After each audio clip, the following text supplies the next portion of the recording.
Assalamualaikum warahmatullahi wabarakatuh. Perkenalkan kami dari kelompok 93 yang beranggotakan Amanin Salsabila dan saya sendiri Masyaallah Maula. Di sini kami akan mempresentasikan tentang tugas postes yang diberikan pada kami. Untuk penjelasan pertama akan saya bacakan terlebih dahulu. 1. Tujuan praktikum. Praktikum modul 1 Python dasar memiliki tujuan sebagai berikut. 1. Mampu mengenali bahasa pemrograman Python serta sejarah perkembangannya. Kedua, mampu memahami kelebihan dan kekurangan bahasa pemrograman Python. Yang ketiga, mampu memahami konsep dan struktur bahasa pemrograman Python. Yang keempat, mampu menerjemahkan algoritma dan flowchart menjadi aplikasi menggunakan Python. Yang terakhir yaitu mampu membuat program aplikasi sederhana untuk menyelesaikan permasalahan dalam perkuliahan. Python. Bahasa pemrograman Python adalah bahasa pemrograman tingkat tinggi atau high level programming language yang berjalan dengan sistem interpreted dan bisa dipakai untuk berbagai jenis tujuan atau general purpose. Kelebihan Python sendiri yaitu Python merupakan bahasa pemrograman yang ringkas, sederhana, dan dapat digunakan di beberapa sistem operasi. Kemudian Python kaya akan dukungan library, pustaka standar. Kemudian Python mendukung ekosistem Internet of Things dengan sangat baik. Kekurangan Python sendiri yaitu Python tidak secepat atau seefisien sebagai bahasa pemrograman statis, sehingga terdapat beberapa tugas yang tidak dapat dilakukan. Kemudian Python memberikan efisiensi dan fleksibilitas trade-off by dengan tidak memberikannya secara menyeluruh. Yang terakhir, Python cukup buruk untuk pengembangan platform mobile, Android atau iOS. Algoritma dan flowchart. Algoritma adalah proses atau serangkaian aturan yang harus diikuti dalam perhitungan atau operasi pemecahan masalah lainnya, terutama oleh komputer. Dengan kata lain, sama susunan logis yang diurutkan berdasarkan sistematika tertentu dan digunakan untuk memecahkan suatu masalah. Flowchart adalah penggambaran secara grafik dari langkah-langkah dan urutan prosedur dari suatu program. Flowchart menolong analis dan programmer untuk memecahkan masalah ke dalam segmen-segmen yang lebih kecil dan menolong dalam menganalisis alternatif lain dalam pengoperasian. Kemudian saya akan menjelaskan tentang skrip pengulangan. Untuk skrip pengulangan kami menggunakan fungsi while true, di mana while true sendiri artinya yaitu di mana kita dapat menggunakan pengulangan berkali-kali. Kemudian kita dapat memberhentikan pengulangan itu dengan menginputkan atau memasukkan fungsi break pada akhir pengulangan while true. Kemudian kami menggunakan pengulangan fungsi for, di mana fungsi for tidak sama dengan while true, yang di mana for sendiri yaitu kita dapat mengulangi pengulangan hanya satu kali saja. Kemudian saya akan menjelaskan skrip pengandaian. Di mana pengandaian kami menggunakan fungsi if, di mana fungsi if sendiri yaitu digunakan untuk mengeksekusi kode apabila pernyataannya betul atau true. Kemudian elif itu digunakan untuk percabangan dari kondisi if. Kemudian fungsi else itu adalah pengandaian yang digunakan apabila pernyataan salah. Kemudian saya akan menjelaskan tentang tipe-tipe data yang kami gunakan. Untuk tipe-tipe data yang kami gunakan seperti string pada program pengulangan, di mana string yaitu artinya tipe data yang memuat satu karakter atau lebih karakter yang diapit oleh tanda petik tunggal ataupun tidak tunggal. Kemudian tipe data yang kami gunakan selanjutnya yaitu adalah float, di mana float ini artinya kita digunakan untuk menandai nilai yang presisi seperti ketelitian tunggal. Kemudian saya akan menjelaskan tentang operator. Untuk operator sendiri kami menggunakan operator numerik yang digunakan untuk melakukan perhitungan dengan menggunakan simbol. Untuk simbol yang kami gunakan yaitu adalah simbol plus, di mana plus ini digunakan untuk penjumlahan. Kemudian ada simbol strip yang kami gunakan untuk pengurangan. Kemudian ada simbol bintang digunakan untuk perkalian. Simbol garis miring digunakan untuk pembagian. Kemudian penjelasan selanjutnya yaitu tentang modul 2. Tujuan praktikum. Praktikum modul 2 Python GUI dengan PySide 2 memiliki tujuan sebagai berikut. Praktikan mampu membuat aplikasi sederhana menggunakan PySide 2. Kedua, praktikan mampu menerjemahkan aplikasi dari Python dasar ke bentuk Python GUI atau Graphical User Interface. Yang ketiga, praktikan mampu menerjemahkan algoritma dan flowchart menjadi aplikasi menggunakan Python GUI dengan PySide 2. Python GUI dengan PySide 2. GUI adalah tipe antarmuka yang digunakan oleh pengguna atau untuk berinteraksi dengan sistem operasi melalui gambar-gambar grafik icon, menu, dan menggunakan perangkat penunjuk atau pointing device seperti mouse atau trackball. Halaman-halaman utama dari GUI bisa diringkas dalam konsep WIMP atau Window Icon Pointing Device. PySet itu merupakan salah satu library dalam versi baru yang digunakan untuk membuat aplikasi GUI dengan pengikat Python 3 dan Qt 5 dari cross-platform GUI Toolkit Qt dan berjalan pada semua platform yang didukung termasuk Windows, Mac, OS X, dan Linux. PySet itu dari perkembangan PySet secara terus-menerus seperti produk sumber terbuka lainnya, dan Anda bebas berkontribusi untuk pengembangannya. Kemudian saya akan menjelaskan tentang hasil running dari menu utama. Pada menu utama sendiri terdapat file di mana saat kita klik akan menampilkan logout dan exit. Kemudian untuk account akan menampilkan perhitungan dan data. Kemudian kita akan lanjut ke perhitungan dan terdapat gaji karyawan dan pembelian barang. Kemudian kita klik gaji karyawan. Nah, pada gaji karyawan terdapat pada tanggal terdapat kolom tanggal yang di sini terdapat tombol panah ke atas untuk menambah tanggal, kemudian tombol panah ke bawah untuk mengurangi tanggal. Kemudian pada nama karyawan terdapat beberapa daftar karyawan yang dapat pengguna pilih. Kemudian kita klik dan akan muncul gaji karyawan dan kasbon yang sudah tertulis pada script dan sudah diaktifkan kepada masing-masing karyawan yang sudah ditentukan. Kemudian total gaji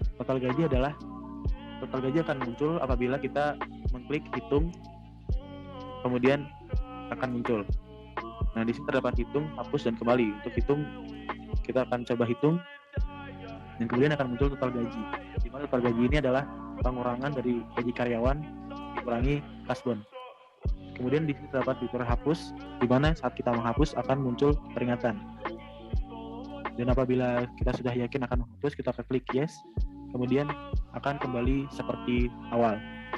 Kemudian kita klik kembali untuk kembali ke menu utama. Kemudian di sini saya akan menjelaskan script tentang menu utama. Untuk menu utama sendiri terdapat Q icon, di mana Q icon sendiri digunakan untuk menampilkan gambar. Kemudian terdapat Q label. Untuk Q label sendiri digunakan untuk menampilkan teks yang digunakan tanpa ada interaksi dengan pengguna. Kemudian ada Q action yang digunakan untuk memberikan aksi pada script untuk memunculkan exit, logout, data, dan perhitungan. Kemudian ada Q push button yang digunakan untuk menampilkan tombol yang dapat diklik atau di-push. Kemudian selanjutnya saya akan melanjutkan gaji karyawan. Di gaji karyawan terdapat view date edit, di mana kita dapat digunakan untuk mengedit tanggal dengan menggunakan keyboard ataupun tombol panah ke atas untuk menambah dan tombol panah ke bawah untuk mengurangi. Kemudian ada Q combo box yang digunakan untuk menyediakan daftar isi yang dapat kita pilih. Kemudian ada Q line edit yang digunakan untuk mengedit suatu baris teks. Kemudian ada Q form layout yang digunakan untuk mengatur widget berdasarkan urutan input ke dalam jendela. Kemudian penjelasan selanjutnya akan dilanjutkan oleh teman saya yaitu Amani Salsabila. Ya, saya di sini akan menjelaskan bagian modul 3 yang pertama, tujuan praktikum. Praktikum modul 3 web service dengan Django memiliki tujuan sebagai berikut. Yang pertama, mampu memahami sintaks-sintaks yang digunakan pada HTML dan CSS. Yang kedua, mampu memahami penggunaan Django. Yang ketiga, mampu membuat tampilan web service sederhana menggunakan HTML dan CSS melalui Django. Kemudian saya di sini akan menjelaskan cara membuat project dan aplikasi. Itu yang pertama, kita klik cd garis miring untuk sistem C, lalu kita tulis Django strip admin start project. Saya akan menambahkannya K9, lalu kita enter.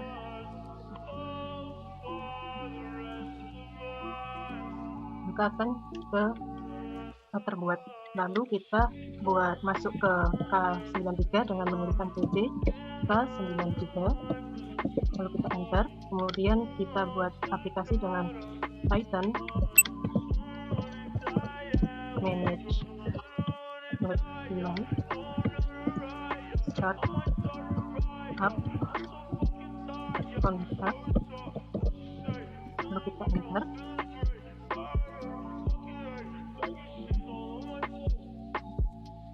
maka sudah terbuat. Lalu kita akan mendownload file K93 ke Sublime Text. Lalu kita akan membuat template pada project dengan di folder K93 ini kita buat folder dengan menuliskan template. Di dalam template ini kita menuliskan, kita save dengan menuliskan home.html. Kita save, kemudian kita buat folder di kontak dengan menuliskan template juga. Lalu di dalam template kontak itu kita buat folder lagi dengan menuliskan kontak. Lalu di dalam folder ini kita buat file baru dengan kita save kontak.html. Setelah itu kita buat template CSS dengan di folder K93 ini kita tuliskan static. Lalu kita buat file baru dengan kita save bentuk CSS. Lalu setelah itu saya akan menjelaskan bagian HTML, di mana HTML ini HTML ini untuk mendefinisikan tipe dokumen HTML5. Lalu HTML ini dengan ditutup garis miring HTML itu untuk menjelaskan dokumennya. Lalu div ini untuk penempatan judul dokumen HTML ini. Kemudian link ini untuk penghubung menuju alamat lain. Lalu di dalam body ini untuk menggambarkan isi halaman yang terlihat. Untuk footer ini untuk menggambarkan akhiran halaman yang terlihat. Lalu saya akan menjelaskan CSS ini untuk membuat tampilan lebih menarik. Kemudian dalam margin ini untuk membuat jarak batasan antara elemen. Lalu padding ini untuk mengatur ruang antara elemen dan konten. Kemudian display untuk mengatur suatu elemen dalam web ini yang sesuai ditempatannya. Lalu color ini untuk memberikan warna sesuai yang diminta. Oke, untuk selanjutnya saya akan menjelaskan bagian modul 4, yaitu yang pertama tujuan praktikum. Praktikum modul 4, web dinamis dengan Django memiliki tujuan sebagai berikut, yaitu yang pertama mengenal dan mengetahui cara kerja web dinamis, yang kedua mampu membuat database dan table pada MySQL, yang ketiga mampu memanipulasi data di dalam tabel. Database sendiri itu merupakan sekumpulan data yang tersusun atau terorganisir dan tersimpan dalam penyimpanan data, kemudian diintegrasi sehingga dapat diakses oleh pengguna sewaktu membutuhkannya dan memberikan informasi yang optimal. Manfaat database dalam perusahaan yaitu yang pertama mengurangi redundansi, data yang sama pada beberapa aplikasi cukup disimpan sekali saja. Yang kedua integrity, data tersimpan secara akurat. Yang ketiga penggunaan data bersama, data yang sama dapat diakses oleh beberapa user pada saat bersamaan. Kemudian saya akan menjelaskan script CORD, yaitu dalam view PI itu ada fungsi update ini untuk mengedit dengan kita memasukkan data yang tersambung dalam PHP-admin yang juga termasuk dalam model UI. Kemudian ada dev delete ini untuk menghapus. Lalu dev create ini untuk memunculkan form yang ada sesuai dengan metode post yang akan memunculkan data pada PHP-admin. Untuk dev list ini untuk menampilkan data perusahaan dari kelompok kami. Untuk list HTML sendiri itu terdapat header yang pada data perusahaannya. Lalu di sini kita memasukkan nama-nama yang sesuai dengan PHP-admin. Kemudian di sini ada tombol atau button itu untuk mengedit itu ini, dan juga untuk menghapus itu yang ini.